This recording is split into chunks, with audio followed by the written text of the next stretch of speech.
بسم اللہ الرحمن الرحیم۔ اگر آپ کو شاعری پسند ہے تو دیر کس بات کی، میری ویڈیو کو لائک اور چینل کو سبسکرائب کیجیے۔ شاعر مشرق علامہ اقبال۔ جل رہا ہوں کل نہیں پڑتی کسی پہلو مجھے، ہاں ڈبو دے اے محیط آب گنگا تو مجھے۔ سرزمیں اپنی قیامت کی نفاق انگیز ہے، وصل کیسا یا تو ایک قرب فراق انگیز ہے۔ بدلے یک رنگی کے یہ نا آشنائی ہے غضب، ایک ہی خرمن کے دانوں میں جدائی ہے غضب۔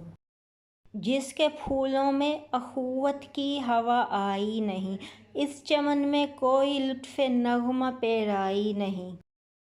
دانائے خرمن نما ہے شاعر موجز بیاں، ہو نہ ہو خرمن ہی تو اس دانے کی ہستی پھر کہاں۔ ذوق گویائی خاموشی سے بدلتا کیوں نہیں، میرے آئینے سے یہ جوہر نکلتا کیوں نہیں۔ کب زباں کھولی ہماری لذت گفتار نے، پھونک ڈالا جب چمن کو آتش پیکار نے۔